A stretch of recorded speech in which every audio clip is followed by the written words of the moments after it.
कि बहुत ही मुखिया के पद से आकर आज संसद में गए हैं और ये तमाम बिरादरियों को साथ लेकर चलने वाले हैं। जिस ज़रूरत आज हमारे वज़ीर आला बिहार को है कि बिहार में मोहब्बत भाईचारगी का माहौल हो, और जनाब नीतीश कुमार वज़ीर आला बिहार का 18 वर्षों में जो काम किया है एनडीए के साथ मिलकर, आज बिहार की तरक्की के राह पे गामजन है। रात के 12 बजे भी काम हो या सुबह में काम हो, जब कभी भी कार्यकर्ताओं ने खोजा तो ये वहाँ उपलब्ध पाया गया। और दिल से तो गठबंधन है नहीं, पद के लिए गठबंधन है तो क्या खुलेगा गांठ। और जमानत जब्त हो जाएगा, कोई भी आए किसी को भी दे। यहाँ जो लहर है एनडीए का उसमें उन लोग का जमानत जब्त होना तय। इस वक्त मेरी मौजूदगी झंझारपुर लोकसभा सीट पर है। एनडीए गठबंधन ने दोबारा आरपी मंडल को विश्वास जताते हुए जेडीयू सीट से, यानी जेडीयू के वे पहले भी उम्मीदवार रह चुके हैं और लोकसभा जा चुके हैं, उन पर भरोसा जताते हुए दोबारा उन्हें चुनावी मैदान में उतारा है। मैं आपको बता दूं कि मुखिया से उनकी शुरुआत हुई थी और वे संसद तक पहुंचे थे। तो मुखिया से संसद का क्या सफ़र रहा हम जानेंगे आरपी मंडल से। और आप मुखिया रहे, मुखिया के बाद ब्लॉक में गए, पंचायत समिति बने, प्रमुख बने, अब प्रमुख के बाद सीधा आपने छलांग लगाया लोकसभा में। ऐसा कौन कौन सा आपने जादू चला था? सबसे पहले तो मैं आपको धन्यवाद देता हूं आपके चैनल को। आपका सवाल जो अंतिम सवाल है, कौन सा छलांग लगाया। देखिए, हमारे माननीय मुख्यमंत्री जी गरीबों के मसीहा कहे जाते हैं और वर्कर जितने भी हमारे पार्टी के हैं जदयू के, देखे होंगे कि वर्कर से ही लोग कोई माननीय विधायक बने हैं, कोई सांसद बने हैं, बड़े बड़े पद पर गए हैं। तो उनका देन है, उनका सोच है, उनका नीति है। मैं एनडीए के उम्मीदवार फिर दोबारा घोषित हुआ हूँ। इसके लिए मैं माननीय प्रधानमंत्री जी श्री नरेंद्र मोदी भाई जी का और आदरणीय मुख्यमंत्री नीतीश कुमार जी का बहुत बहुत आभार व्यक्त करता हूँ और दिल की गहराई से मैं उनका शुक्रिया अदा करता हूँ कि उन्होंने मुझे दोबारा टिकट देने की कृपा मेरे ऊपर की। और यहाँ की झंझारपुर कंस्टिट्यूंसी के जो महान जनता है, जनता मालिक जो वोटर्स हैं, माता बहन भाई, उनका भी मैं आभार व्यक्त करता हूँ कि उन्होंने माननीय प्रधानमंत्री, माननीय मुख्यमंत्री जी के कथानुसार, निर्देशानुसार जो मुझे टिकट मिली है, उन पर वो मुझे आशीर्वाद देंगे। आगामी चुनाव जो 7 मई को होगा।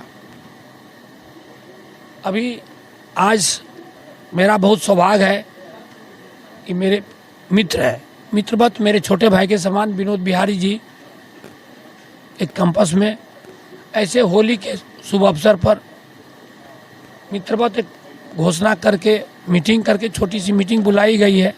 माननीय मंत्री हमारे श्री नीतीश मिश्रा जी, मुझे कल बात हुई थी, उनका भी आशीर्वाद प्राप्त है। उन्होंने कहा कि आप विनोद जी के यहाँ जा कर के चाय नाश्ता कीजिए, एनडीए गठबंधन का पहली बैठक करके एक दूसरे का विश्वास जीतने का कोशिश कीजिए।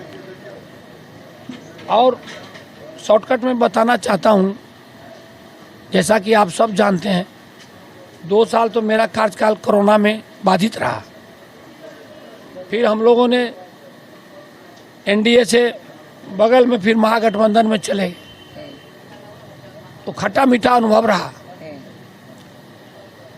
माननीय नीतीश कुमार जी ने फिर हमारे माननीय प्रधानमंत्री के साथ मिलकर के एनडीए का गठबंधन बहुत मजबूती से हम लोग चुनाव लड़ना चाहते हैं। उन लोगों का, यहाँ का जनता का आशीर्वाद भी प्राप्त है।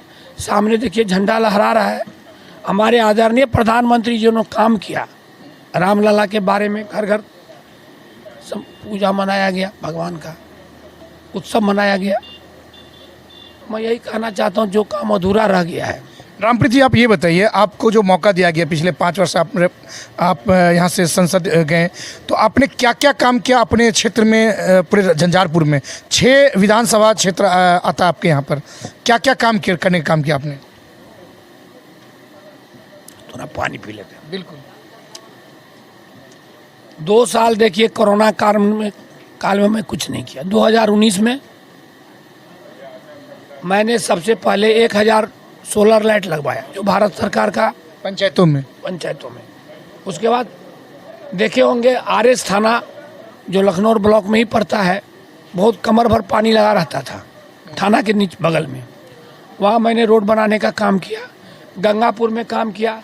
हमारे राम बाबू जी इधर जो है हरभंगा के तरफ पछी में काम किए, कोरिया पट्टी में काम किए, हमारे गुंजन जी हैं वो भी 2-3 जगह। सबसे ज़्यादा काम हमने लखनऊ ब्लॉक में किया। झंझारपुर में जल भराव की समस्या है, वहाँ कई लोग कह रहे थे कि जल भराव की समस्या है। हालांकि अब तो ट्रेन भी चलने लगी, आपने वहाँ आप भी मौजूद थे, वहाँ आपने भी हरी झंडी दिया।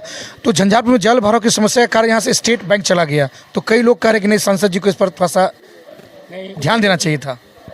वो कॉम्प्लिकेटेड केस है।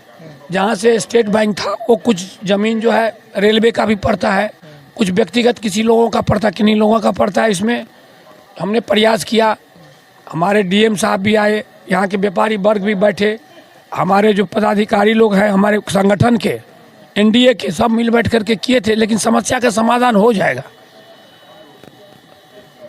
पंप के द्वारा पानी को निष्कासित किया गया है। अभी विचार चल रहा है। डीआरएम के पास मेरी बैठक हुई थी, उन्होंने बताया कि ये चुनाव के बाद पानी का समस्या का निदान हो जाएगा। उसके बाद जो काम अधूरा रह गया है उसको कर रहे हैं, काम करें। वो काम अभी मैं घोषणा कुछ नहीं कर सकता हूँ, आचार संहिता लगा हुआ है। आपको क्या लग रहा है, आप पर जितना भी भरोसा जता करके आपको भेजा गया है, फिर से सारे जो कार्यकर्ता हैं लोग आप लोगों के बीच जा रहे हैं, आपका स्वागत हो रहा है गर्मजोशी के साथ में, तो और कौन कौन सा ऐसा लग रहा है कि अधूरा काम है जो छूट गया है, मिस हो गया है? हालांकि आचार संहिता है तो आप बहुत कुछ नहीं बोल सकते, लेकिन ऐसा क्या लग रहा है आपको मिस हो गया? आचार संहिता, लेकिन मेरा 2 प्रोजेक्ट, जो ड्रीम प्रोजेक्ट और ड्रीम सोच, मेरा एक मधुबनी जिला में एक केंद्रीय विद्यालय नहीं है। आपने तो कई बार संसद में आवाज़ उठाई। संसद में मैंने आवाज़ उठाया, धर्मेंद्र प्रधान जी जो माननीय मंत्री हैं शिक्षा विभाग के, उनसे भी बात हुई है। कुछ समस्या है कि कुछ लोगों का विचार था कि बेनीपट्टी तरफ हो, हमारा पर्सनल विचार था कि रामपट्टी तरफ हो, जो कि कुछ भाग मधुबनी का भी आ जाएगा, हमारे झंझारपुर क्षेत्र का भी आ जाएगा। जी, माननीय मंत्री जी ने चिट्ठी लिखा हुआ है डीएम साहब को। एक ये अधूरा प्रोजेक्ट मेरा रह गया। दूसरा अधूरा प्रोजेक्ट रह गया 1984 में, उस समय के श्रद्धेय चतुरानंद मिश्र साहब जब मंत्री थे, कृषि मंत्री, उन्होंने राजनगर खजोली के बीच में फाउंडेशन स्टोन भी किया था, वो अभी तक पड़ा हुआ है। लेकिन कृषि कॉलेज का एक सपना मधुबनी वालों का है, उस पर भी हम प्रयास कर रहे हैं। और जो अधूरा काम है, जैसे भारत माला का रोड का प्रोजेक्ट जो अभी बन रहा है, वो भी अधूरा रह गया है।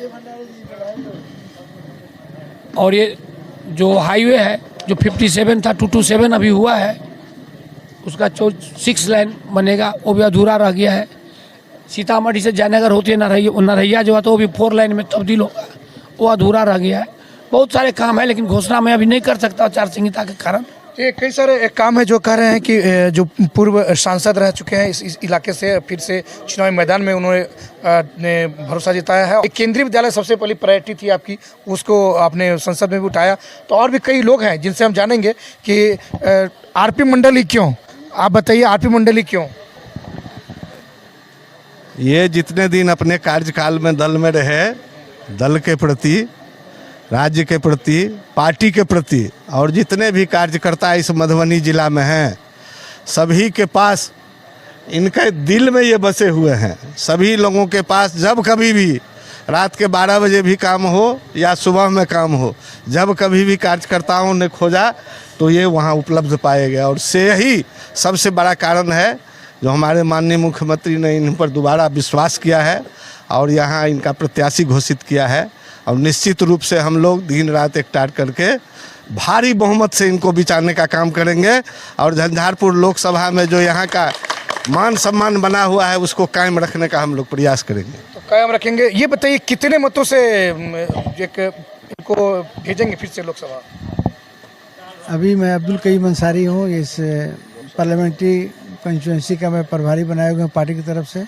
मैं पहले यहाँ प्रमंडल प्रभारी था, तकरीबन 1 वर्षों से इस पूरे कमिश्नरी में काम। आप लोकसभा प्रभारी हैं? जी अभी।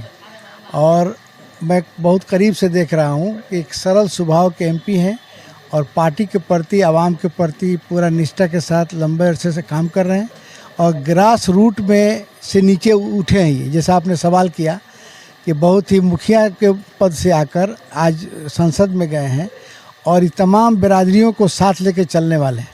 हम लोग साथ मिलकर इंशाल्लाह चुनाव जीतेंगे, काफ़ी मतों से हम लोग जीतेंगे।